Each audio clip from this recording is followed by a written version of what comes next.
There he is. What's up, buddy? How are you doing?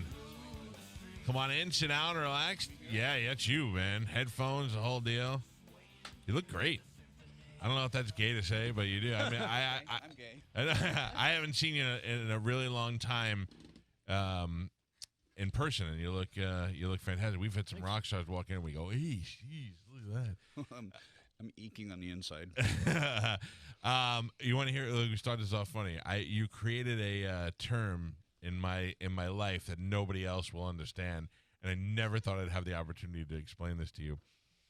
When I take my kids to the beach, I Mustaine them before they go to the beach. The last time I saw you, you were playing a festival show at a rock station I was working at here in Florida, 110 degrees. No, it was I think I remember. It was this one. livestock. It was a long time ago. Yes. And you were making your way to the stage. And first of all, this is also a great sign of the level of somebody's rock stardom if they have a person that slathers sunblock on them.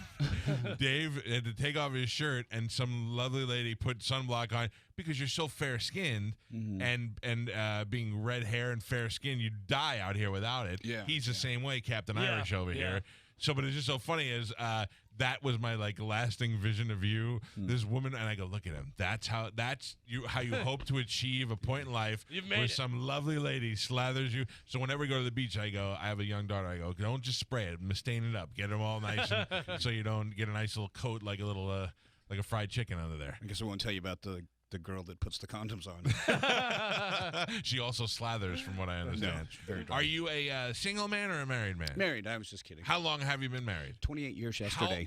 Are you serious? Yeah, I was able to celebrate our anniversary here in beautiful Florida. And where do you meet her? Megadeth is spelled wrong up there. Oh, yeah, well, that's because needs that to guy's go back to frickin' He's school. 100 years old.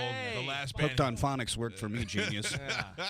How and where do you meet your wife? Is she a fan? I met her in California. So she, I had a guy that was friends with our drummer Nick Menza.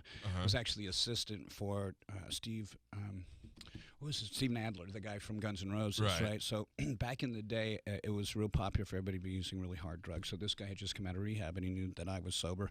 And he goes, would you mind coming with me to my first show to just kind of be a mentor and help me out, So I said, sure. So I go there, and I see my future dream come true, and I have my guy that's with me, and I said, hey, Juan, see that blonde over there? Go tell her I want to meet her. So he's really dark complected and giant, beautiful white teeth, and he wanders across this place, and then all of a sudden I see these giant white teeth flashing in the dark, and I'm thinking either he's eating her or he's laughing hysterically, right? So I go, okay, I'm hoping it's the latter, and he comes up and he's smiling, and I said, what happened? And he goes, she said, you want to meet her, you need to go there yourself. Oh, yeah. And I thought, cool, spice, I like that. And so I went up to her and I said, hi, I know who you are. And I was, okay. Apparently her friend was her roommate. They were out playing pool, and she knew who I was, and Pam did not. And it was great because, we fell in love, and we didn't have anything in common other than, our attraction to one another. And the love you don't want to marry a hardcore groupie. You know what I mean? So this works out perfect. Yeah, she may have so many examples of that in the music and television and film industry, You never respect them on a level that you need to respect your wife. Yeah. But you notice how it's never really the huge female stars marry guy groupies. No. I always ask female stars about that. Does that happen? Did Hart have a guy that goes out and... I know Go-Go's had talked about it where they did a lot of stuff. They also did. That was a lot of drug-induced sex with them. Yeah. But, I mean, I would imagine... that we'd be very happy with that, I think, guys. We're dirty. So how hard is that to be an international celebrity and stay married for so long? I mean, that's a huge accomplishment in your business. Well, there has been, with I think any good marriage, there's been ups and downs because it's like there's old sayings that every time you melt down the silver stuff that floats to the top. It's called dross. It's bad stuff, and you purify it every time you melt the silver down. It gets more pure, and fire cleanses. And I think that with us, we've had, like I said, a spicy, fiery relationship. But I love her, and I think if you don't work through the stuff, it's gonna become really big things, and I think people just give up on stuff when they give up on their marriages because it's an inconvenience. Sometimes it's easier just to bail. To bail,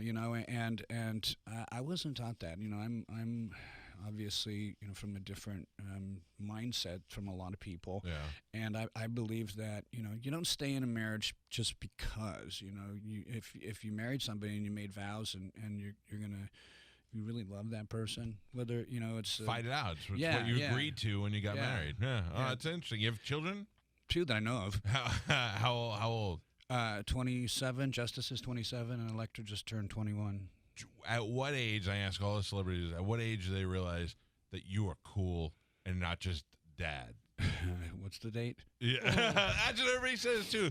Like, there's no you got to imagine all your kids' friends were like, dude, first of all, your dad's got long hair. Yeah. He shreds on the guitar, and we see him on TV and stuff and touring, and then the kids are like, that's what you get from it. Well, I think that that's probably not a good idea to keep showing the picture of James either. That's not me. What are you showing? Boy. Don't worry about it, Joey. Just go back to what's live in the studio. Go ahead. Sorry. Okay. I'm sure you'll be firing that guy later. He's 100. He doesn't know who anybody is. So what were you saying about your kids? Well, I'm saying a lot of stuff about my kids. They're, when you think about kids, a lot of times people, for me, I don't know why, but I had a really difficult upbringing, and I got through it, albeit on my own. Yeah. My mom moved out when I was really young, and I been living on my own since I was 15, which by today's standards is really, really young. That was 1976, living on my own. Yeah. And back then... Where is this? In Huntington Beach, California. I was a little surf punk. So, already I pretty much didn't want to listen to anyone or anything. And because my mom was a Jehovah's Witness. And is that why she left? Yes. Oh, she got culted up. And and where's your dad? Was he not around? My dad had passed away shortly after my mom moved out, and they were divorced. They got divorced when I was 4, and I got to see him every once in a while, but not as much as I really truly wanted to. Right. So how do you survive on your own at 15? Are you working, or are you just kind of hopping couches? This is why my mom moved out. I was selling pot. I figured, okay, at that time, living at the beach, you're 15 years old. What skills do I have? Right.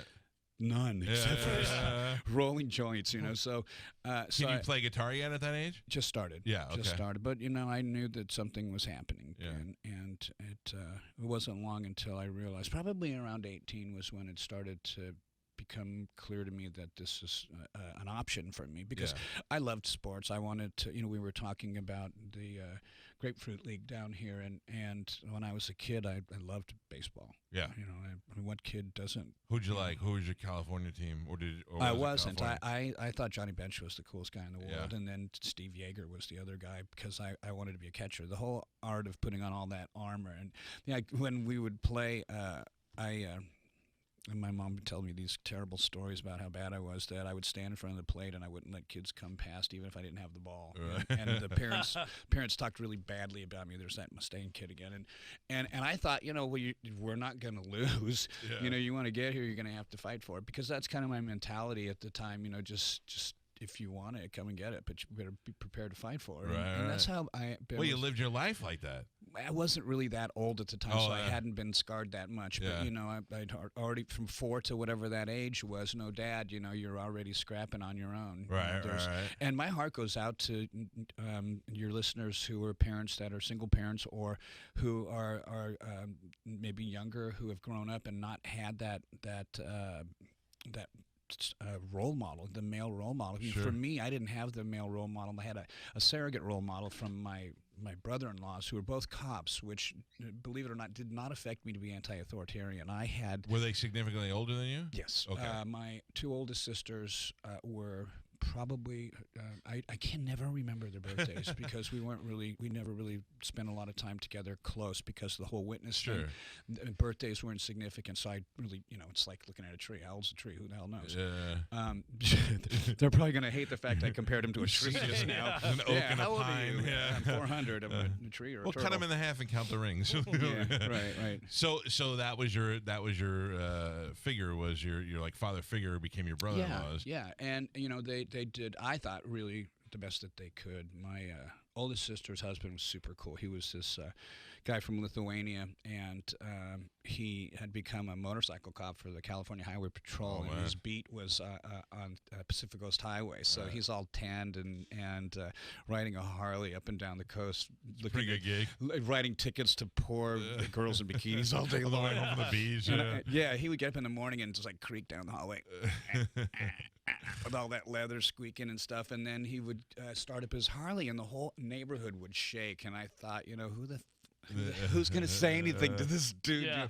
He's got a gun on and he's starting up, and the whole neighborhood vibrates. But I thought that was really cool. And then the other brother-in-law was the chief of police in Stanton, which was cool for me because we used to go to this place called the Stanton Picture Palace, which was a theater that had these giant fans on the ceiling, and you could go in there and watch movies like the Jimi Hendrix thing that I'm doing right now. Yeah. I watched a lot of Hendrix performances in the Stanton Picture Palace. Oh, really? And what they would do is like you could go there and drink and smoke and do whatever you wanted to. And if the cops ever came in, of course I had to get out of jail free card. My brother-in-law was the chief of police. But they would go, ladies and gentlemen, the authorities have entered the building, so as not to violate any smoking ordinances, please extinguish all lit blah, blah, blah. Give a nice little heads up. And then all of a sudden you'd watch, above you, because you see the smoke through the light from the film and everything, and then it starts going up. It's like fade out. A reverse exorcism, whatever. So, anyways, long story boring. I saw the Hendrix Rainbow Bridge flick there, and there was another, I can't remember the other performance that I saw that he did, but talk about amazing opportunity to do this Jimi Hendrix thing now. Had you played at the time before you saw the movies, or was that kind of like... I was still really young. I was still at that point, I just met my brother-in-law's little brother who was playing in a band, so I just was cutting my teeth. How long before you realized that you were probably better than the average person playing? Like you were like, oh, I got something here. You know what? I got to tell you the craziest thing. Like even today, last night when I was on stage with the other guitar players that are there, I have my doubts. Yeah. And I think that's good because it has. Yeah, you don't want to get too. I have a healthy respect for my instrument and my job, and I think that when you take it for granted and you just think you're the greatest thing in the world, then it's time to get a little attitude adjustment. Yeah. Well, you could see all the guys who that kicked in the ass from having that attitude over the years. That, and there's so many great new players right now. The problem is you can sit in your room and shred your tail off on YouTube videos, but how do you find the other guys that have the same vision that you do or the same kind of dedication that you do, and can any of you write a song? Because you know what, we all can listen to some guy burn up a fretboard, but you know what, when you're driving down the road and you're tapping it out on the steering wheel, is it or is it something like and you're okay, I've got something to drive to. Let me tell everybody about this show. It's happening at Ruth Eckerd Hall. It's the Experience Hendrix, and in addition to Dave Mustaine, you got. I mean, you want to see why you'd be doubting yourself up there. You got Joe Satriani, you got Johnny Lang, you got Dweezil Zappa, Eric John. I mean, I got to be honest. I can't imagine how much this costs to put this show together just from the list of people that are on there. Zach Wilde, Doug Pennick from King's X. Yeah. There's a whole bunch of Kenny Aronoff playing the drums with you guys. So that's a huge. The drummer from the Fabulous Thunderbirds is playing with me, Chris. Oh, okay. I can't remember his last name. I just met him, but Chris Layton. He's awesome. He's a cool guy. Yeah. And that whole Stevie Ray Vaughan, Jimmy Vaughan connection with that Austin stuff. We were talking, and I said, "Where are you from?" And he goes, "Austin," and I'm like. Yeah. You were just down there 30 years ago crawling around all the barbecued restaurants trying to see if anybody knew where Eric Johnson lived and where Stevie Ray Vaughan was from, because I loved listening to that stuff. Actually, the way I got turned on to that whole scene with the Vaughan brothers was through Gar and Chris, Gar Samuelson and Chris Poland, the first lineup of Megadeth. They loved those players. I was not really so much into the super guitar muso kind of guys. I liked Angus. I liked Michael Schenker. I liked what Glenn and KK were doing. I loved what was going on with Motorhead and the new wave of British heavy metal, Diamond Head, Merciful Fate, stuff like that. And a lot of those guitar players are more riff oriented. Yeah. So going back to the part about sitting in your room and shredding, it can only get you so far. Sure, but it's definitely a way to get noticed when you're out there on stage. Right. The way I think that Jimmy got noticed, not to cut you off, but I will. The thing with Jimmy was he did, when you do a play, do you play at all? I play bass. Okay, great. Perfect. I'm not very good. That's okay. That's okay. Bass is one of those instruments that has its place. It's so important because it connects everything. And I think a lot of people, they discredit bass players because when you think of bass players, you usually think of the dude from the Monkees, right? That's who, is that who you think of? You don't think of like Sting or Lemmy, or you don't think of other people like Steve Harris or Geddy or Paul McCartney. Those are the 5 greatest bass players I know. Anyways, God, what was I talking about? How did I get down this path here? I don't know, but I do this all the time. Then Galvin has to walk me back what 5 were we minutes. just talking about before the bass players? You were thing? saying about Jimmy. Yeah. And then, okay. Yeah. Right. So the bass players. Sorry. Thank you for that. Freshen up. So Jimmy does this thing where, like with 3-piece, if and sometimes 4 pieces if you have a frontman that doesn't play an instrument. Right. When there's only 3 instruments, guitar, bass, drums, when the rhythm stops and the guitar player goes into the lead, that's when all bets are off. Yeah. That's when you can tell if the guitar player is a well-rounded player. And one of the things that Jimmy did that I've discovered that's really weird is he had really enormous hands.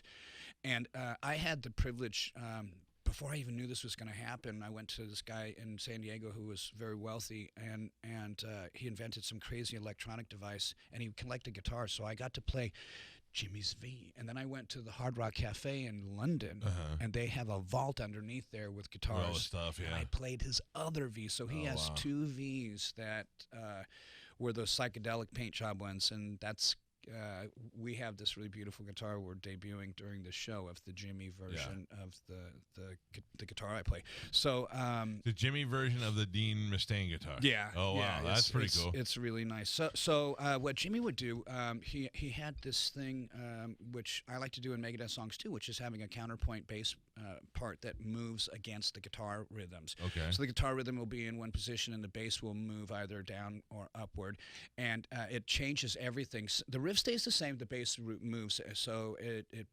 changes the modality of the song.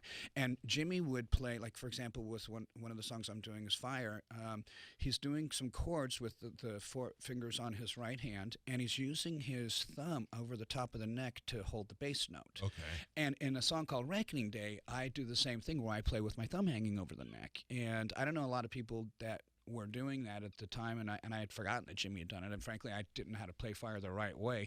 Right. I was looking up some tablature, and one of the famous tab sites, it has the first few chords right there, mistakes in it already. How can you screw that up? Oh my God, So be careful what tab sites you go to out there, you young guitar players. Yeah. When you're a bass player, the best thing to do is let your guitarist learn the song, and then he teaches you how to play. That too. Or his lotion latherer. The Mustaine slather. Dave Mustaine is in the studio with us. The show is happening at Ruth Eckerd Hall tonight at 7:30. You can go see the Experience Hendrix.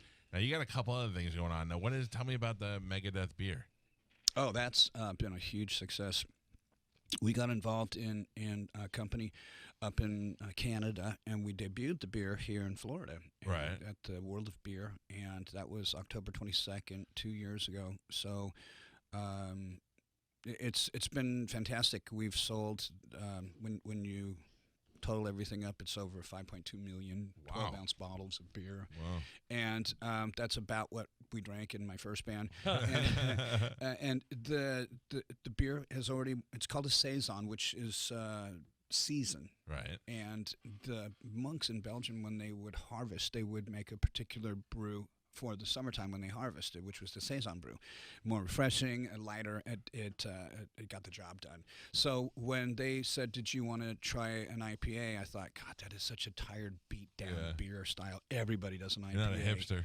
Right. Yeah. So when the opportunity came to do a Saison, I didn't know what it was. And I thought, let me try it. And it was fantastic. We've won 2 gold medals already with it. And so But you don't drink, right? I drink beer. You do drink. Yeah. Okay, so Yeah. you said sober, you mean from drugs? You don't do drugs? Back then. Right, but I got you. then, yeah. So so you're able to drink now recreationally and not affect you. Good for you. So then you I'm drinking now. Yeah.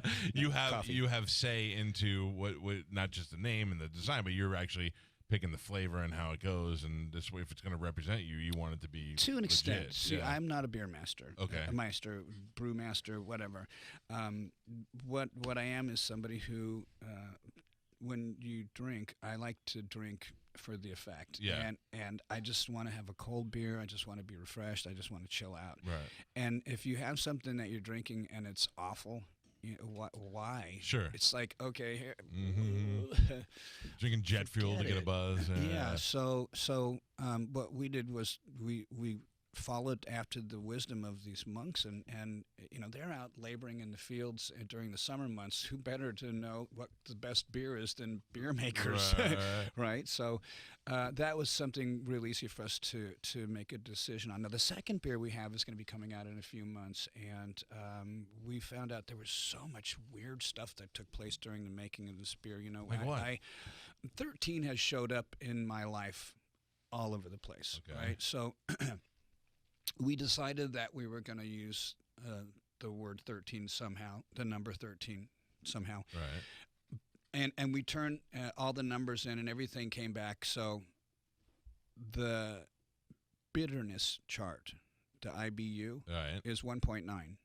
The alcohol volume is 6.1. So 1961, that's my year I was born, Oh, wow. right? And then the 13 came down to how many ingredients we have in the beer. There's 13 ingredients in the beer. So things all kind of came together. yeah, it was really weird, all these 13s and the month and the year and the day and all that kind of stuff. And I think the most fabulous thing of all is that there's not a whole bunch of stuff in there to get the point across. And, you know, people loved the Le Monde beer, obviously with the sales. That's an incredible amount of beer. Yeah, sure. And Obviously, the name is only going to sell a certain amount. It's got to taste good in order to sell that exactly, amount of money. right. The name will sell the first one. The Right. taste will sell the second one. Right. So... Well, that's good that you're having success with that. yeah, and this is how that all happened. When I got approached, I got to tell the story backwards a little bit. Somebody was making fun of metal guitar players, saying that, you know, they aren't really skilled. And I said, you know, the classical violinists of the past are the metal guitar players of today. Sure. They shred back on the violin. Right, Yeah. right. You put a flying V in Vivaldi's hands, and You'd I crush can it. only imagine what that stuff would have sounded like, right? So I'm excited about I should say VMNT. So I get this notion to challenge this guy, and they said you could never do it, and I said watch me. Yeah. So I did 4 songs with the San Diego Symphony. Oh, We wow. did 2 Vivaldi tracks, and we did a Bach track and a Wagner track.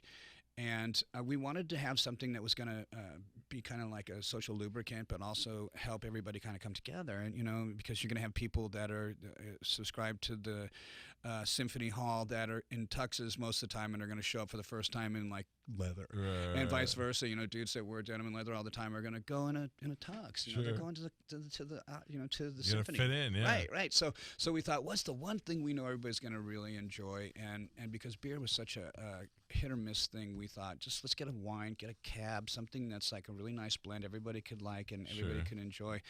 And poof, it was gone. And we knew, because I went in there and tasted it myself. Yeah. And I'm picky. You know, if it doesn't taste good, like I said earlier, if the beer doesn't taste good, I'm not going to drink it. Yeah. So the wine was a huge success, and then we got into making wine. Yeah. And we planted a vineyard at our house in Fallbrook, so that's ready to be harvested. It takes between 3 to 5 years for the grapes to fully mature. By the way, that's the other sign that you're a rock star is when you have enough property to put a vineyard in it. Yeah. We're also okay. So that was really interesting doing the wine, and it was fun for our family culturally because it's something that I wanted to leave for my kids. Yeah. You can only leave music for so long. They get to experience it, but they didn't get that enjoy it in every meal and blah blah blah. Right. So and I thought I don't drink wine during the day. Frankly, I don't drink wine a lot. But I thought what I Beer. would like to do would be to do a beer. And I talked to another company, and the guy goes, we're all stoked and we're going to do this. And then a couple days later down the process, they go, well, we don't like your politics.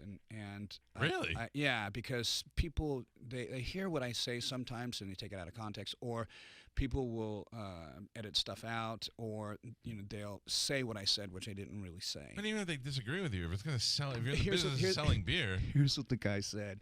He goes, beer and politics don't mix. And I thought, boy, if you just didn't win the Dumb Shit Award, because every bar I've been into, they've talked about sex, politics, and religion. Oh, look at that one time Obama had the problem with the plumber guy. They went and had a beer. Yeah. Sit down and talk about a beer. That's the whole, everything's been developed over sitting around drinking a couple of beers. Yeah. That's dumb. Yeah. Well, good. And that's how you weed out the people you don't want to work with, and you move on to the right people. Right. So we ended up going to Canada to this company up there, and it's called Unibrew. And Unibrew is out of Quebec, where there's this famous route that goes down into the States. Okay. So my father's side of the family had migrated from Europe through into Ohio. And so we have this connection where that area up there we'd come in, and my last name's French. So the people at Unibrew said we have to have everything, all the titles have to have a connection back to paying homage to France. Okay. So that's why the first beer was called a Tout le Monde. Right. And when you say the name only sells so much, that's true, because we have Megadeth kind of smaller than the words of Tout le Monde. On this new beer, it's the reason that we chose to use numerals is because numerals are international. Right. And That's true. that's something that you're going to have to see for yourself and taste it for yourself. Listen, I'm not opposed to sitting here and having a tasting live on the air one day. If you're just joining us, Dave Mustaine is in the studio with us, which is I thank you for getting up early, because I would have been like, welcome. no, I'm already rich. I'm not getting up early. The show is happening at Ruth Eckerd Hall tonight. Listen, you've been responsible for a lot of things, but this Dean guitar, we're friends with Josh. Josh is in our band, and I've been over there to that factory and seen those guitars, and it's iconic to see you holding that V guitar, and I think that's great that you that tonight that you'll have your special Hendrix model. I wish we could have. See, Josh, you failed us. I wish we could have seen one of those. We made them very quickly. And then after this, how long does this tour last? This Hendrix thing? Well, the Hendrix tour is, I believe it's 5 weeks. That's a total of 30 shows. I don't know the ending date. And then what do you do when it's done? Do you do more Megadeth? Or you? We're in the middle. Actually, I came out of the studio doing album 16 right now to do this. I was home writing the new record, which is coming along really well. And when this tour's over, I'll be heading back to the studio, and after that we do Ozfest, or we do the tour with Ozzy. You're back here in June, June 2nd. Now, how's Ozzy doing? Do we know? I talked to Zach yesterday, and he said he's doing okay. Okay, good. So I didn't press things. I think that that's something that's personal and private, right. And I think that Sharon's totally capable of disseminating information about Ozzy's health. I wish I could tell you, but I don't want to. Yeah. Say something I don't know. I'm pretty sure Ozzy's been out of it for the last 30 years, and this is his 5th life, 6th life. He'll be fine. He'll be back. He's, you know what? He's really a sweet man, and he's a hell of a performer. Yeah. With what he's contributed to the metal world, and I don't. People have their opinions of all of us. Ozzy's one of those guys. When I see him, I just have this feeling of just reverence and love and respect for him, and I mean, you look at certain people, no matter how much you've achieved, like they're kind of like, they're so iconic, you have to give them that credit immediately when you see them. Right. It's the same way in any industry that you're in or that you love. There's always somebody who helped get you there, and I know exactly what you mean. You respect, and what's funny is that feeling, how easy it is to show someone respect. think about what it would be like if people kind of carried that attitude with them through the day. Sure. You know, and they weren't, wearing all their problems and hardships on their forehead, and had people they can confide in when things are going tough, and we're able to share stuff instead of dumping stuff on people. That's why people don't want to listen to other people's crap. That's just true. We got enough of our own crap. We don't need to hear other people's okay, crap. you've been whining about the same stuff for 10 years now. Either, divorce or, shut up. 16 albums. See, this will be the 16th one. Yeah. Okay. Studio.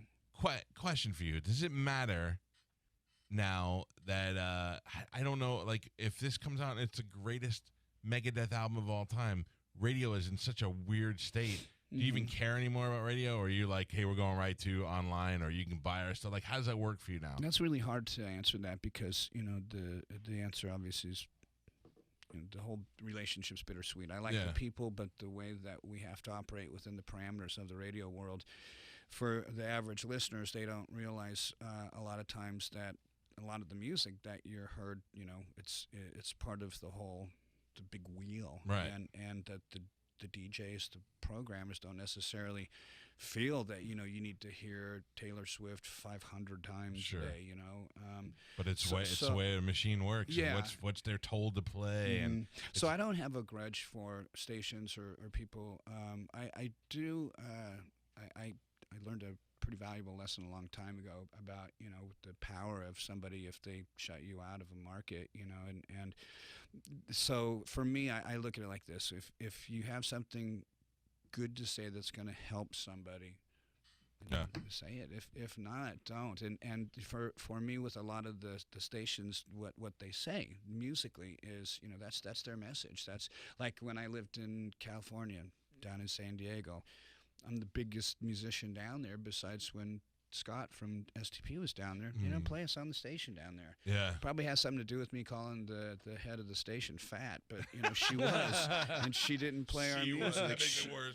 Well, I learned. I learned my lesson. So I mean, if you don't learn your lesson, then that's on you. But so it was a cheap shot. I was hurt. She had said something that they were going to add our single. They didn't. We made a deal with them. We would come and do an acoustic show. We did. They did not. And then they didn't add it? They didn't keep their part of the bargain. So naturally, I think you said you have Irish in you. So, I have that fiery temper. And when I found out, we went down there and that they did not keep their part of the bargain, it just kind of, when you have something that's full and you bump it, sometimes stuff spills out. Sure. And I got bumped and fat came out.